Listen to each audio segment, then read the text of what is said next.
Padre Santo, bendito Dios, presentamos, Señor, ante ti en el nombre de Jesús, el nombre que está sobre todo nombre, para darte gracias, Dios, por habernos traído en esta mañana, que a pesar del clima y el cansancio, aquí estamos, Señor. Te pedimos por todos aquellos hermanos que no han podido venir, porque sabemos que el enemigo siempre está tratando, Señor, de sacarnos del camino, porque la Biblia dice que nosotros andamos por un camino angosto, y que muy pocos irán. Como decía la hermana María, no todo el que diga Señor, Señor, entrará en el reino de los cielos. Nosotros sí queremos entrar, Señor. Parte de nuestro compromiso contigo y agradecimiento a la salvación es buscar tu rostro, Dios, congregar. Por eso hemos venido, Dios, a buscar esa palabra que nos mantenga, que nos fortalezca, porque la Biblia dice que los días son malos, Dios, y realmente este tiempo que nos ha tocado vivir es terrible, Señor.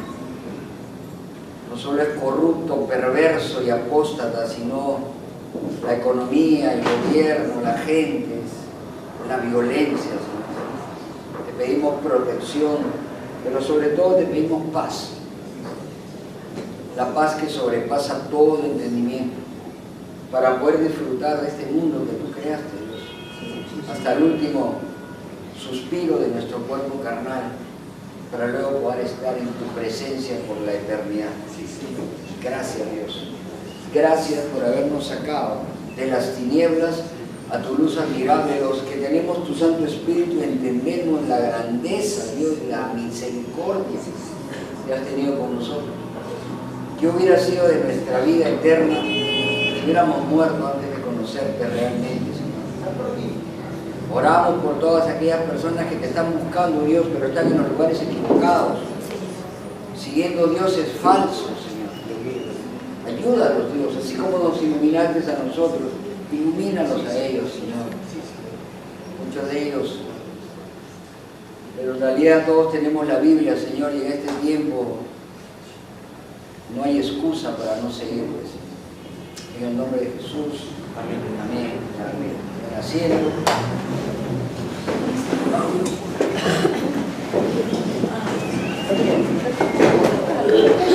Viene un invierno, escuchan, un poquito más. Bueno, ya que espero que hayan pasado un buen Día del Padre,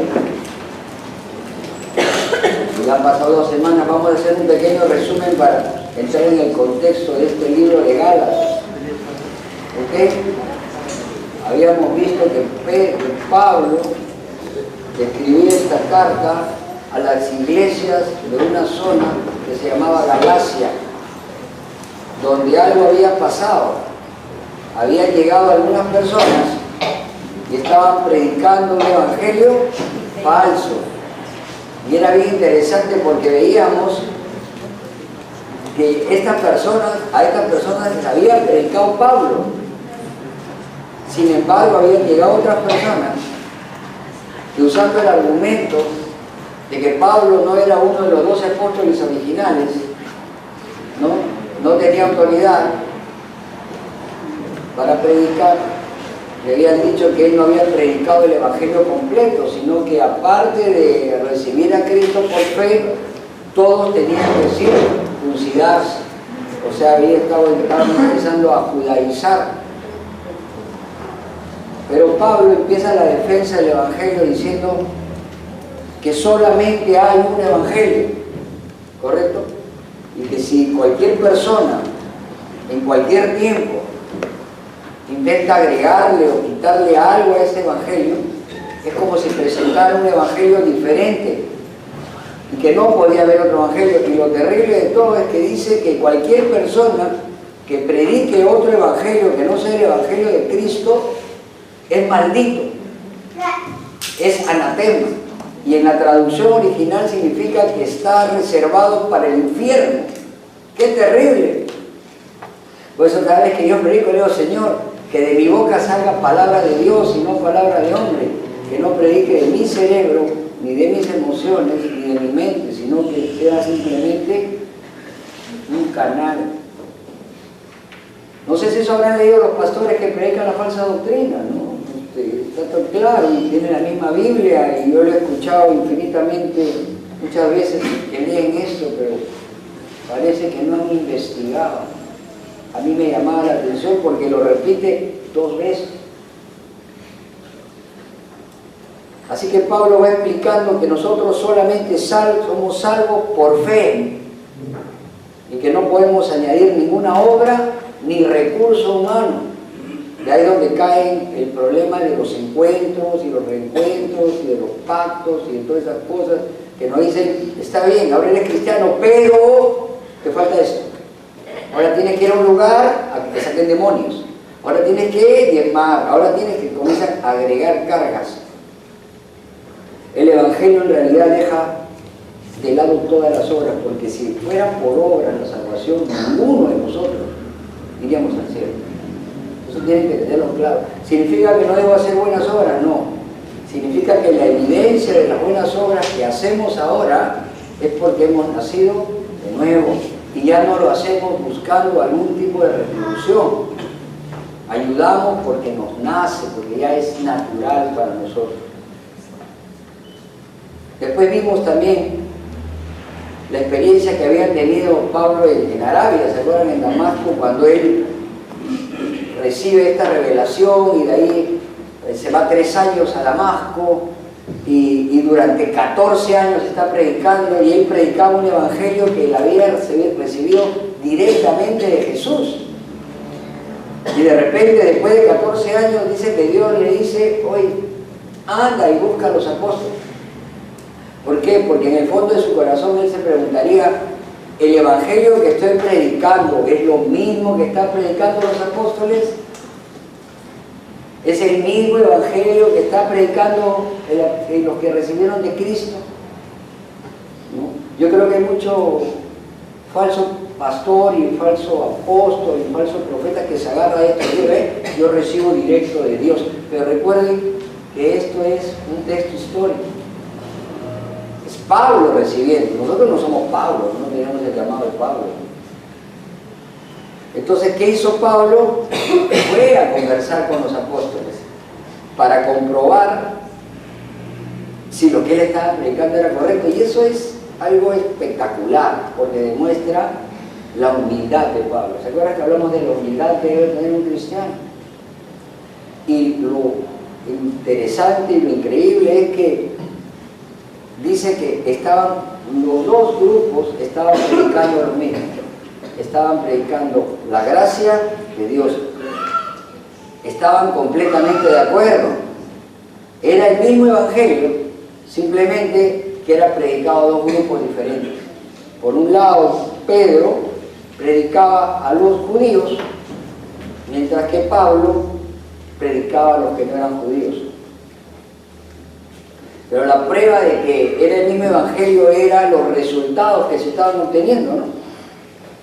Cuando Pedro predicaba, la gente se salvaba. Cuando Pablo predicaba, la gente se salvaba. O sea, ambos estaban predicando el mismo evangelio. Ahora, aplicando ese principio a nuestro tiempo y a nuestra sociedad,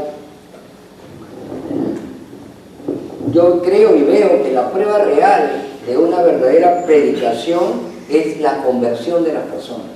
No es la cantidad de gente que llega a las iglesias. ¿Cierto? Esa prueba, cuando usted predica el evangelio y vea que la gente cambia, quiere decir que Dios está probando. La verdad, yo he tenido muchísimos amigos en otras iglesias que he estado, cuando se ha roto la estructura de poder, la estructura de dominación, la estructura de manipulación, el 90% está en el mundo, y lo veo en el Facebook, hablando de drogas, hablando de alcohol, hablando de mujeres, pero no paraban conmigo. No eran, hola brother, y con la mano así, y con la esto, y el delivery, y gente que era cristianaza. Y me dije, ¿qué pasó? No habían recibido el verdadero evangelio. Lo único que habían hecho era pertenecer a un club. Y nosotros acá lo que queremos es ser transformados. Porque si somos realmente transformados, es que hemos nacido de nuevo, si no es una religión más. Ahora vamos a estudiar la pequeña bronca que hubo entre Pedro y Pablo. A mí me gusta esto porque Pablo era más macho, pues. Pablo corrigiendo a Pedro. Imagínese usted corrigiendo a Cash Luna o a Benny Hinn o a Maldonado. Eso no te va a dejar ni acercar. Vamos a leer del verso 11 al verso 21 para ver el contexto. Gálatas 2, del verso 11 al verso 21. Vamos a tratar de explicar todo porque acá hay un versículo que yo lo escucho y lo he escuchado muchas veces. Entonces, después de que habían tenido esta reunión que sale en Hechos 15 en el Concilio de Jerusalén, Pablo se fue a Antioquía, Pedro se quedó en Jerusalén y aquí retomamos la historia. Dice, pero cuando Pedro vino a Antioquía, le resistí cara a cara porque era de condenar. Este versículo como que no lo predica mucho, ¿no? Pues antes que viniesen algunos de parte de Jacobo, comía con los gentiles, pero después que vinieron se retraía y se apartaba porque tenía miedo de los de la circuncisión. Los de la circuncisión eran los judíos que se habían convertido. Y en su simulación participaban también los otros judíos, de tal manera que aún Bernabé fue también arrastrado por la hipocresía de ellos. Pero cuando vi que no andaban rectamente conforme a la verdad del Evangelio, mira, dije a Pedro delante de todos. O sea, no fue, oye Pedro, vamos a conversar. Valor, Pedro. No fue así, ¿no? Si tú siendo judío vives como los gentiles y no como judío, ¿por qué obligas a los gentiles a judaizar? Nosotros judíos de nacimiento y no pecadores de entre los gentiles, sabiendo que el hombre no es justificado por las obras de la ley, sino por la fe de Jesucristo, nosotros también hemos creído en Jesucristo para ser justificados por la fe de Cristo y no por las obras de la ley, por cuanto por las obras de la ley nadie será justificado. Un poquito confuso, pero ya lo vamos a explicar, ¿eh? Y si buscando ser justificados en Cristo, también nosotros somos hallados pecadores, ¿es por eso Cristo ministro de pecado? De ninguna manera. Porque si las cosas que destruí, la misma vuelvo a edificar, transgresor me hago. Pero yo por la ley soy muerto para la ley, a fin de vivir para Dios. Y este versículo es famoso. Con Cristo estoy juntamente crucificado, y ya no vivo yo, mas vive Cristo en mí. Y lo que ahora vivo en la carne, lo vivo en la fe del Hijo de Dios, el cual me amó y se entregó a sí mismo por mí. No desecho la gracia de Dios, pues si por la ley fuese la justicia, entonces por demás murió. Interesante, ¿no?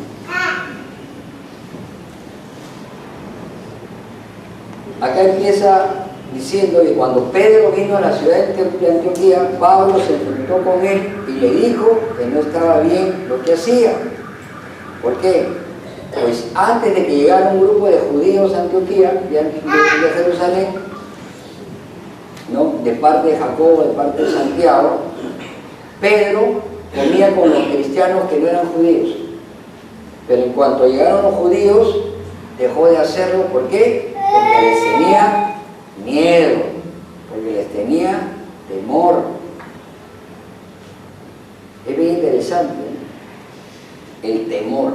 Vamos a hablar del temor. Como a veces hay cristianos que por temor se callan.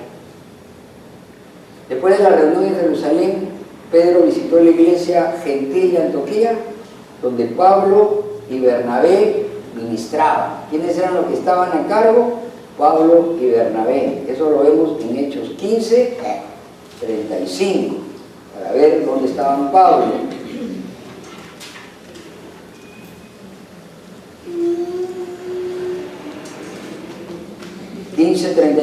Y Pablo y Bernabé continuaron en Antioquía enseñando la palabra del Señor y anunciando el Evangelio con otros muchos.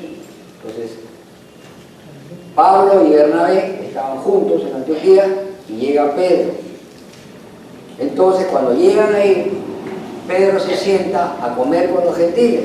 Recuerden que Pedro venía de una estructura judía y él estaba acostumbrado a no comer nada sacrificado a los ídolos, nada inmundo. ¿Correcto? Pero en Hechos 10, el mismo Dios le dice a Pedro que se deje de legalismos, porque ningún alimento ni ninguna persona era inmunda. Usted puede revisar Hechos 10. Entonces llega Pedro, está en la iglesia, todo bien, sabe que ya no debe ser legalista, comienza a comer con los cristianos, que la mayoría no eran judíos, y de repente llegan unos visitantes de Jerusalén. En ese momento, él se aparta y regresa de nuevo a sus costumbres judías. Inclusive dice, mire qué interesante, que Bernabé, que era el que paraba con Pablo, cae también en la trampa, porque acá dice en el verso 13, y en su simulación participaban también los otros judíos, de tal manera que aún Bernabé fue también arrastrado. ¿No? La razón de todo esto, el temor. Porque en el verso dice, porque tenían miedo de lo de la circuncisión. Entonces vemos acá que Pedro y Bernabé no estaban actuando, andando rectamente debido al temor. ¿Correcto? Temor. Entonces ya hemos hablado aquí en la iglesia muchas veces que lo que yo creo determina cómo me comporto. ¿Cierto? Mi idiosincrasia personal con la que yo vengo del mundo tiene que ser transformada. Por eso en Romanos 12:2 habla de la renovación de la mente. Vamos a ver este tema del temor. ¿Hay alguien acá que no sienta temor de algo? Yo creo que el temor más fuerte que puede sentir uno es el temor al futuro. Eso es lo que yo he analizado. ¿Qué pasará? ¿Qué pasará de acá a 2 años? ¿Tendré trabajo? ¿Estaré sano? ¿Mis hijos? ¿Mi esto? Cuando no sabemos si mañana, dice la Biblia, estaremos vivos. Vamos a ver qué dice la Biblia acerca del temor. Hay 2 tipos de temor que menciona la Biblia. Uno es súper beneficioso y debe ser fomentado, cultivado, y el otro es malísimo, y no solamente debemos evitarlo, sino tenemos que conquistarlo. El primer tipo de temor es el temor al Señor. Este tipo de temor, hermano, no significa miedo, significa una impresionante reverencia por Dios, una reverencia por su poder, por su gloria, por su amor, por su misericordia. En unas palabras es un reconocimiento a los atributos de conocerlo a Él, o sea, conocer a Él como es verdaderamente Dios. Y ese temor, ese respeto, o sea, yo no siento miedo de Dios, lo que siento es un profundo respeto, una profunda admiración, un profundo agradecimiento. Eso es lo que siento por Dios. Miedo, claro, en el sentido de que ya no lo siento, porque la Biblia que dice que los que estamos en Cristo Jesús ya no recibimos, ya no hay condenación para nosotros, ¿no? Ya no hay juicio. Antes de ser cristiano, cada vez que pensaba en la muerte, yo no sé usted, pero yo sentía algo extraño en mi cuerpo. Ahora, bueno, ya sé a dónde voy. El temor del Señor conlleva muchas bendiciones y beneficios. Hay muchos versos. Por ejemplo, Proverbios 1:7, después lo puede revisar en su casa. Dice que el principio de la sabiduría es el temor de Jehová. ¿No? Proverbios 19:23. El temor de Jehová es para vida, y con él vivirá lleno de reposo el hombre, no será visitado del mal. Proverbios 14:26. En el temor de Jehová está la fuerte confianza, y esperanza tendrán sus hijos. Y 14:27. El temor de Jehová es manantial de vida, para apartarse de los lazos de la muerte. O sea, quiere decir que este tipo de respeto, admiración, confianza, reverencia, proporciona seguridad, no solo para ti, sino para tus hijos, protección del mal, confianza, satisfacción. Por eso debemos fomentar este tipo de temor. Como veremos más adelante, solamente se puede fomentar si tú realmente conoces a Dios. ¿No? Es algo parecido cuando tú confías en alguien en el mundo. Tienes que conocerlo para confiar en él. O tú confías en alguien que no conoces. Como hablábamos el otro día, hay gente que te parece confiable, pero terminan siendo estafadores. Porque el estafador te cae bien o te cae mal. Te cae bien, ¿no? Por eso te está. Sin embargo, vamos a hablar del segundo tipo de temor. No es beneficioso, sino que debe ser evitado, debe ser derrotado por nosotros. Y esto lo habla 2 Timoteo 1:7. 2 Timoteo 1:7 dice: porque no nos ha dado Dios espíritu de cobardía, sino de poder, amor y dominio propio. Así que este espíritu de temor, que no es un espíritu de desaparece, es como una inclinación que tenemos al temor por la falta de confianza. Y a veces nos vence.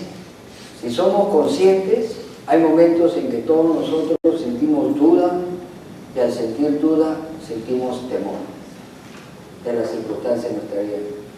Pero para vencer este temor tenemos que confiar y amar a Dios totalmente, ¿no?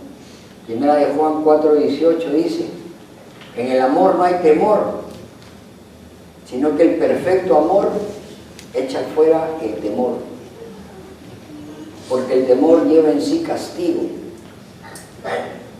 de donde el que teme no ha sido perfeccionado en el amor. O sea, Dios sabe que nadie es perfecto, ¿no?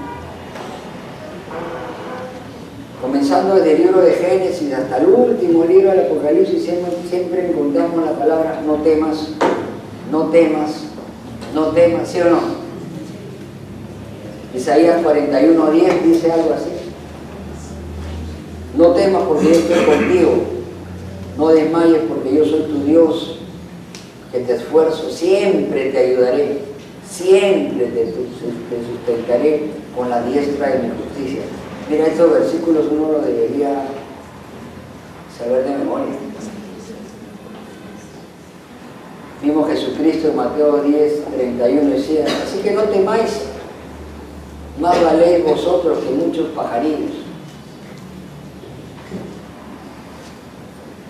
Y todos estos versos cubren diferentes tipos de temor.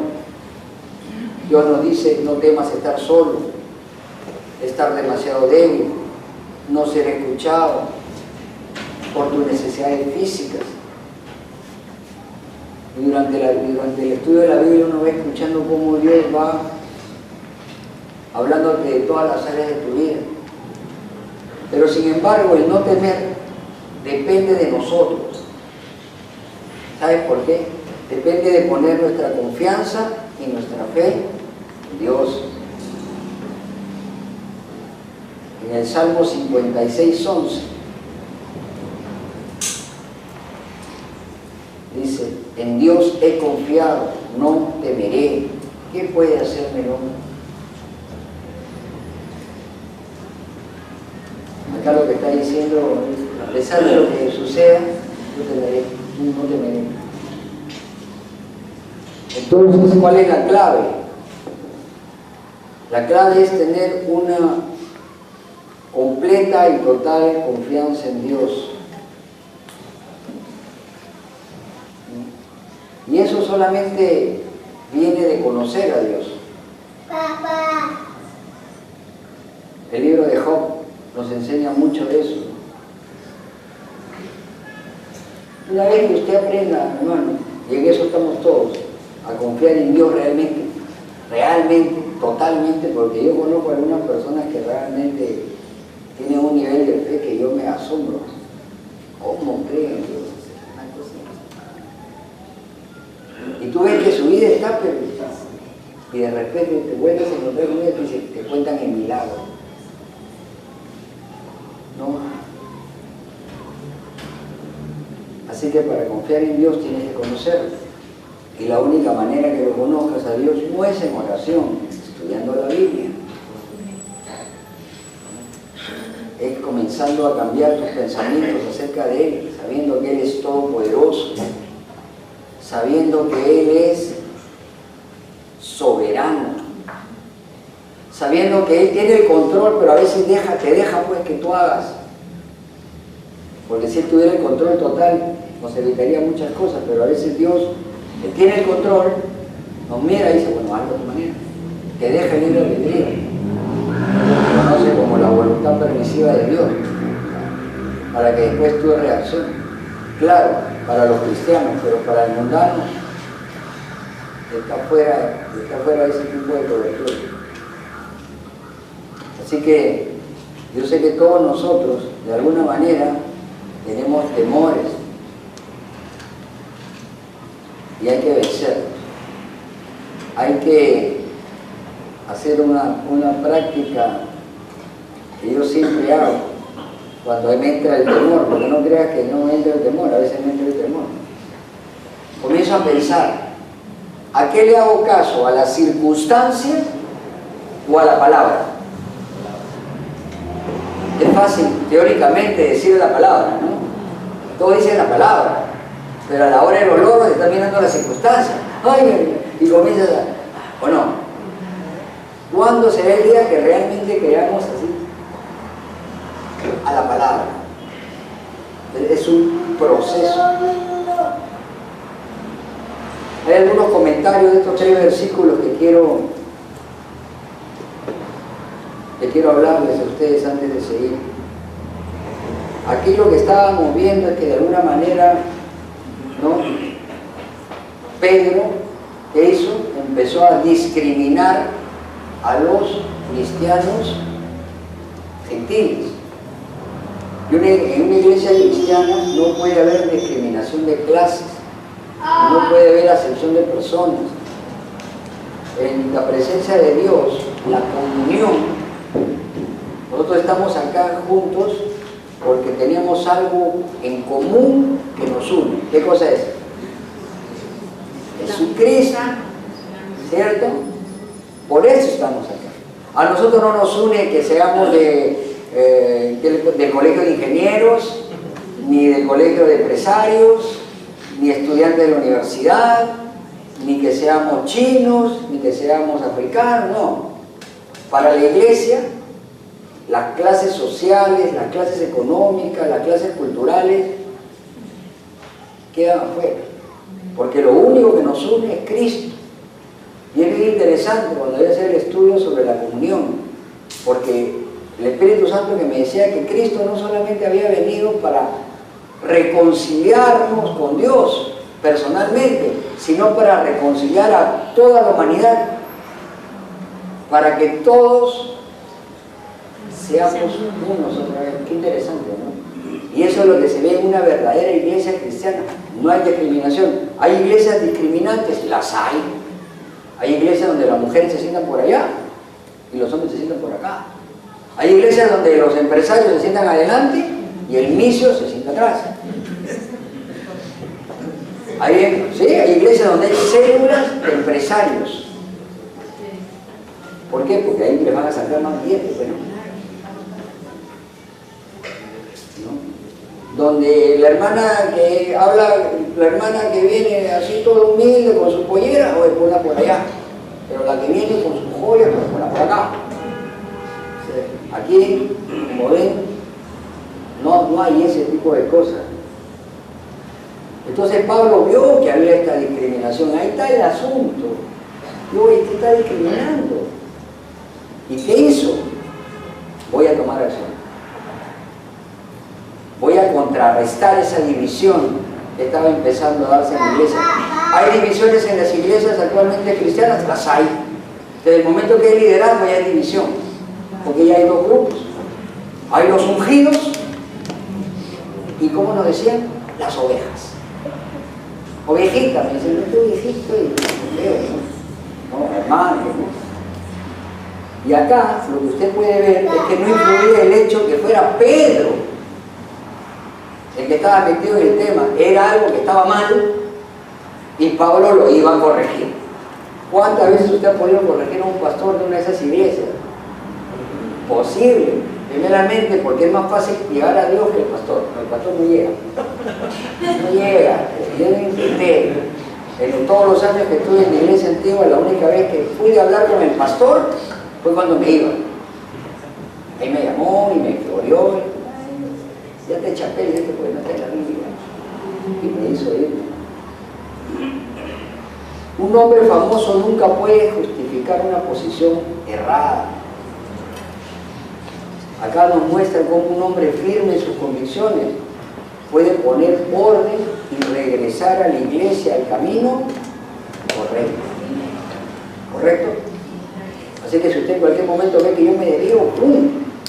Démelo, ¿no? Tranquilo. Tienen toda la potestad, porque acá la Biblia dice que esta palabra ha sido puesta para nuestra ayuda. Y usted igual también, si ve algún hermano que por ahí, porque yo a veces encuentro a mis antiguos hermanos y cuando les escribo en el Facebook, hermano, ¡pum!, me bloquean. Ya no puedo hablar con ellos. Entonces, debido a justamente a que Pedro y Bernabé estaban confusos en cuanto a esta verdad espiritual, no podían andar en línea recta. Y ese es el problema de mucha gente que cree que es cristiana, está confundida. Entonces no puede andar en línea recta. El Evangelio no es algo que solo debemos conocer, sino, como veremos en el capítulo 14, en el versículo 14, es algo que debemos practicar. Vamos a leer el verso 14. Aquí encontramos un resumen de cómo Pablo reprende a Pedro. ¿Tenemos tiempo? Sí. Pero cuando vi que no andaba rectamente conforme al verdadero evangelio, ¿te das cuenta? ¿Quién no andaba rectamente? Pedro. Dije a Pedro delante de todos: si tú, siendo judío, vives como los gentiles y no como judío, ¿por qué obligas a los gentiles a judaizar? Esta conducta iba en contra del verdadero mensaje del Evangelio. Por eso Pablo habló con Pedro delante de todos los miembros de la iglesia de Antioquía y le dijo: que tú que eres judío has estado viviendo como si no lo fueras.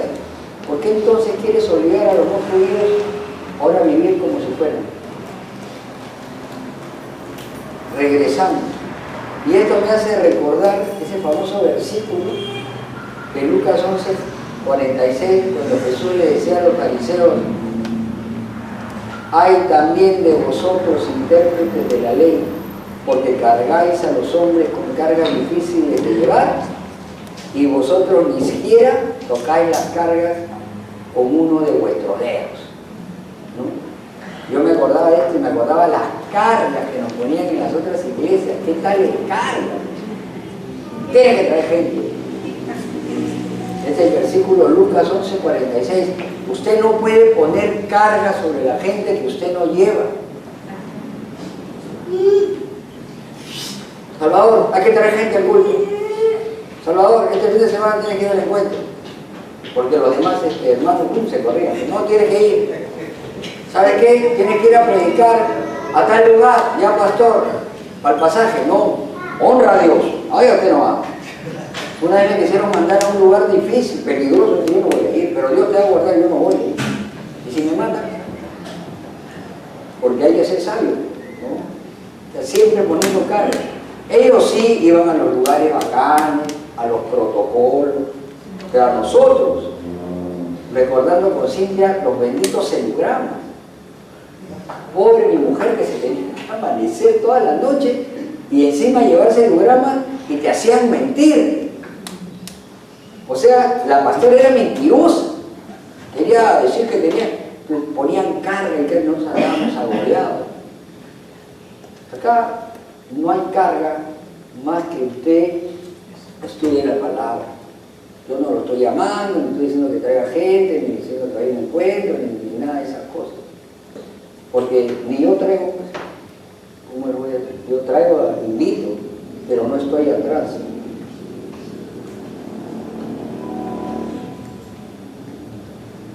No sé si seguir o no. Vamos a seguir del 15 al 17. Entonces aquí está bien interesante porque se está armando bien valiente Pablo, ¿no? Cuadrándolo a Pedro, y Pedro era la cabeza de la iglesia. Pero se había equivocado. Estaba olvidando de que era el verdadero evangelio. Dice, nosotros judíos de nacimiento y no pecadores de entre los gentiles, o sea, dentro de la cultura judía, cualquier gentil era considerado un pecador, a eso se refiere, ¿ya? Pero acá lo que está diciendo, sabiendo que el hombre, 16, no es justificado por las obras de la ley, eso está claro, ¿cierto? Sino por la fe de Jesucristo. Nosotros también hemos creído en Jesucristo para ser justificados por la fe de Cristo y no por las obras de la ley, por cuanto por las obras de la ley nadie será justificado. Vamos a decir, las obras de la ley nunca van a justificar a los hombres, ¿correcto? ¿Fue salvo alguna vez algún judío por guardar la ley?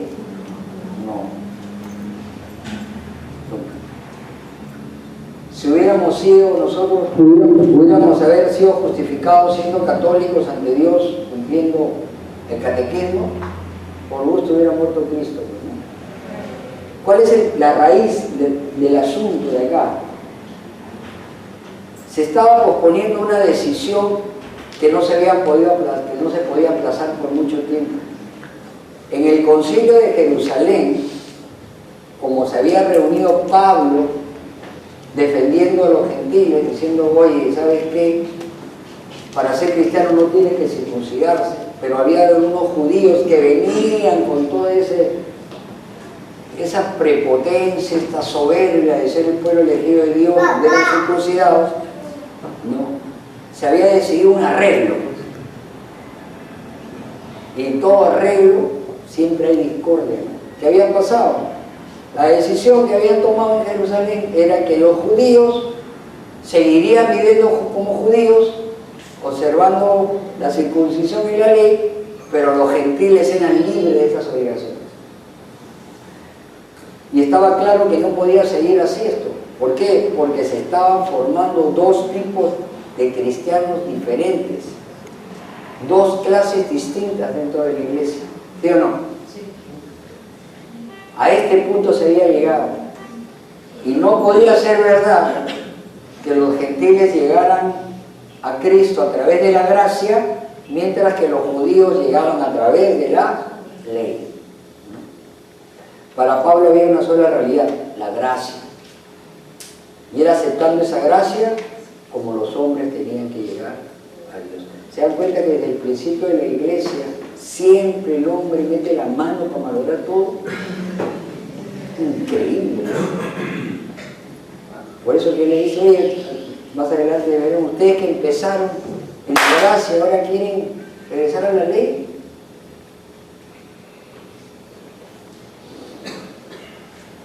Más adelante dice, parafraseando, ¿no? Si yo digo que la ley no sirve, pero luego vuelvo a obedecerla, demuestro que estoy equivocado, ¿no? Para la ley estamos muertos nosotros. Y por lo tanto, la ley es la que nos ha llevado a la gracia. Entonces vamos a estudiar el verso 20. Con Cristo estoy juntamente crucificado. Y ya no vivo yo, mas vive Cristo en mí. Y lo que ahora vivo en la carne, lo vivo en la fe del Hijo de Dios, el cual me amó y se entregó a mí, a sí mismo, por mí. Qué santo.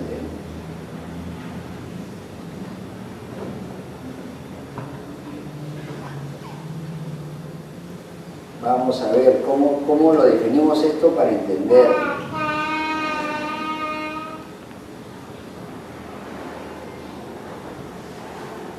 Pablo habla desde las profundidades de su experiencia personal, ¿no? Para él reelegir toda la fábrica de la ley habría sido como cometer un suicidio espiritual. Él había probado el camino de la ley, ¿cierto? ¿Qué más fariseo que Pablo? Él se describe como fariseos de fariseos. Había intentado él con toda intensidad ponerse en una correcta relación con Dios mediante una vida obediente a cada detalle de la ley. Y había encontrado más bien que ese camino le había producido frustración. No podía tener una relación correcta con Dios. Lo único que le había mostrado la ley era su propia incapacidad para alcanzar esta relación correcta. ¿Se acuerdan ustedes cuando también queríamos tener una relación con Dios? Algo pasaba. En vista de eso, había abandonado ese camino y se había rendido a la misericordia de Dios como era, como fuimos nosotros, como pecadores y aceptando la gracia de Dios. Había sido la ley la que le había conducido a la gracia. Y aquí viene la explicación de este verso. Miren, quiero que lo vean porque es como nosotros. Tan grande había sido el cambio que había pasado en su vida, de ser perseguidor de la iglesia a ser cristiano, y tan grande ha sido el cambio en muchos de nosotros, que la única manera de poder describirlo, según el Pablo, era que él había, sí, que su hombre antiguo había sido crucificado con Cristo. Eso significa que con Cristo estamos juntamente crucificados, que nuestro viejo hombre ha muerto. La pregunta es, ¿su viejo hombre ha muerto o se ha bajado de la cruz? Y lo que ahora vivía, ya no lo vivía como un antiguo hombre, sino lo vivía bajo el influjo del Espíritu Santo desde su interior. Eso es lo que significa ese verso. Nosotros, los que hemos nacido de nuevo, hemos muerto a nuestra vieja naturaleza. Eso es lo que está diciendo. Y pone y dice que es como que si hubiéramos sido nosotros crucificados. Y dice, ya no vivo yo.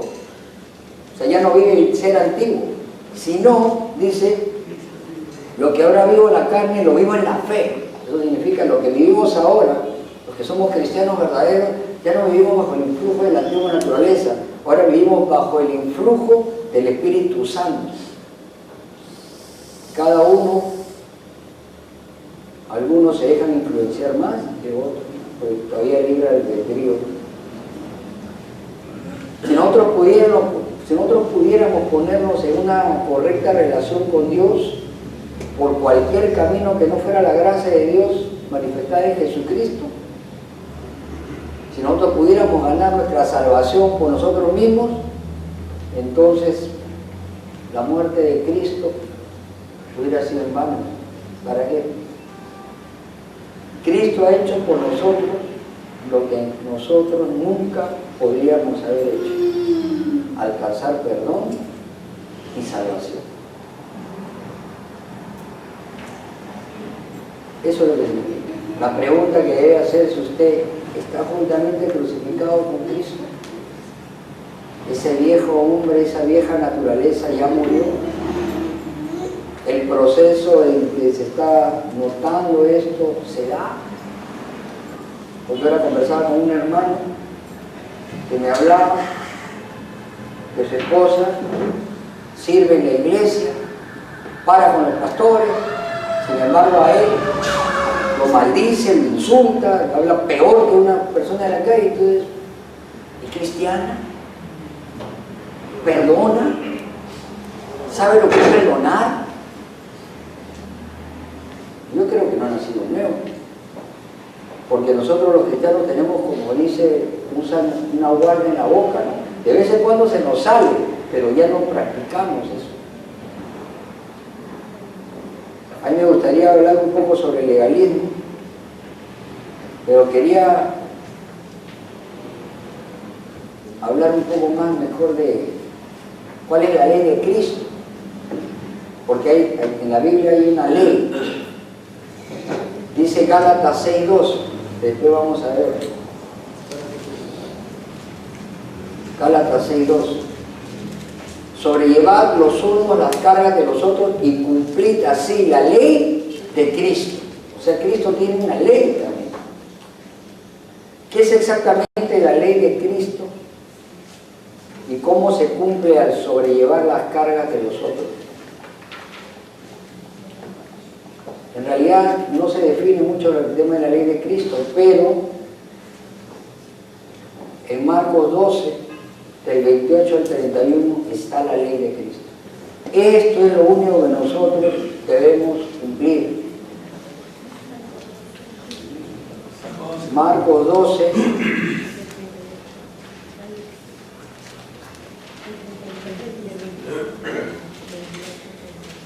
del 28 al 31. Acercándose uno de los escribas que los había oído disputar y sabía que les había respondido bien, le preguntó: ¿cuál es el primer mandamiento de todos? Jesús le respondió: el primer mandamiento de todos es: oye Israel, el Señor nuestro Dios, el Señor uno es. Y amarás al Señor tu Dios con todo tu corazón y con toda tu alma y con toda tu mente y con todas tus fuerzas. Este es el primer mandamiento, todo tu ser. Y el segundo es semejante: amarás a tu prójimo como a ti mismo. No hay otro mandamiento mayor que este. Esta es la ley del cristiano. Porque si tú amas a tu prójimo como a ti mismo, ya no vas a robar, ya no vas a matar, ya no vas a codiciar, ¿cierto? Ahí está todo. Entonces la ley de Cristo es que tenemos que amar a Dios con todo nuestro ser y amar a nuestro prójimo como a nosotros mismos. Esa es la ley de Cristo, ¿no?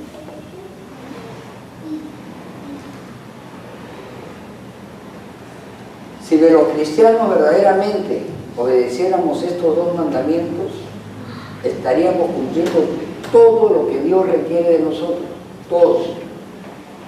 ¿Ok?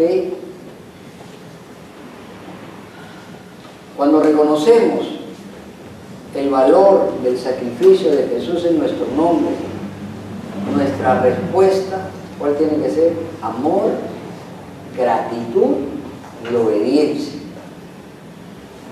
Cuando entendemos lo que Jesús ha hecho por nosotros, nuestra respuesta es seguir su ejemplo de amor a los demás.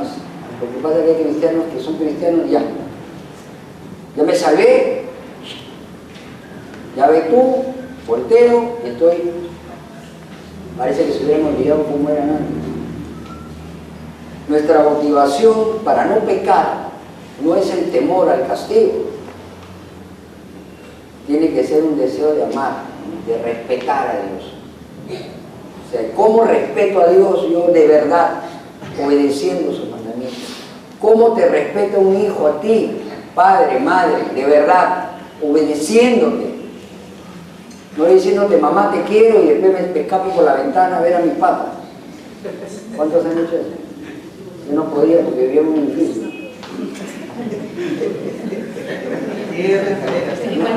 Pero me tiraban del balcón, así que hacía eso. No, yo respeto a Dios, demuestro mi respeto y mi amor a Dios con mi testimonio, negándome a mí mismo, asumiendo mi compromiso, no haciendo cosas buenas para decir, como soy bueno, entonces ya, Señor, ahí no. Debemos obedecer la ley de Cristo porque lo amamos, no para que podamos ir marcando en una lista, obedecí, no. ¿Me entiende? ¿Cómo le demuestra usted su respeto y su amor a su Padre? Obedeciéndolo, honrándolo o no. Es igualito. Cuando usted quiera ver su relación con Dios, trate de ver cómo debería ser su relación humana. Hay mucha gente que no obedece a sus padres. Si no obedece a sus padres, menos va a obedecer a Dios. Nosotros obedecemos a Dios y respetamos a Dios, que a pesar de un mundo corrupto, somos honrados. A pesar de un mundo perverso, tratamos de mantener la moral. ¿Cierto? Glorificamos a Dios realmente con nuestro testimonio, hermano. No con que Biblia sepa, no cuánta gente viene al culto, ni porque una vez a la semana viene y canta acá. No, afuera es. ¿Ok? Ahí nos vamos a quedar hoy día. Vamos a ponernos de pie para orar. Por favor, llegue más temprano. La hermana Daría estaba triste. Tengo que empezar media hora más tarde. Señor, te damos gracias por tu palabra, en la cual tú nos muestras, Dios, que cuando hay alguna persona que no está andando rectamente, nosotros tenemos toda la autoridad, Señor, para decirle que no está haciendo lo correcto. Siempre en amor, siempre con respeto.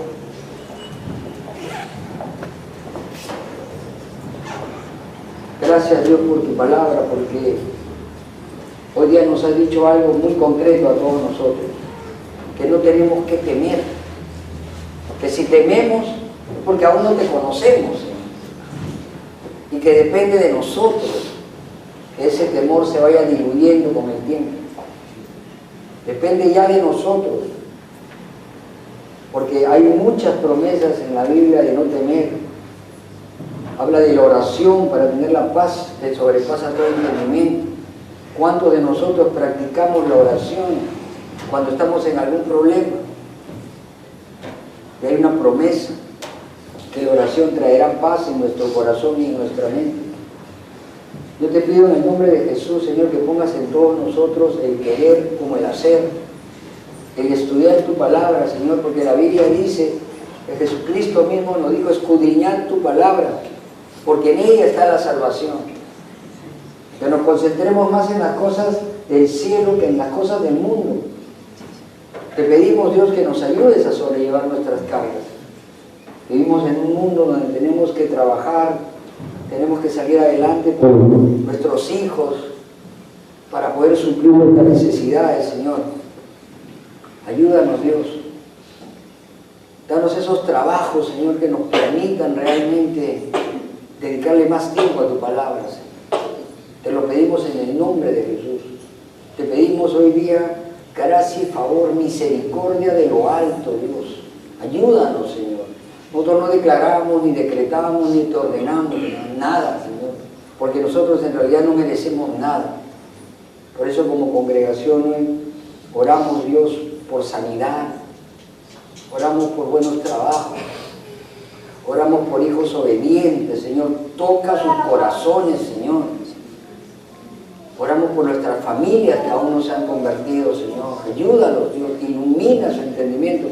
De repente nosotros no los vamos a... Pero tú puedes tener otro plan. Así como nos trajiste a nosotros, tráelos a ellos, Señor. hay carga en estos últimos tiempos, tiempos difíciles.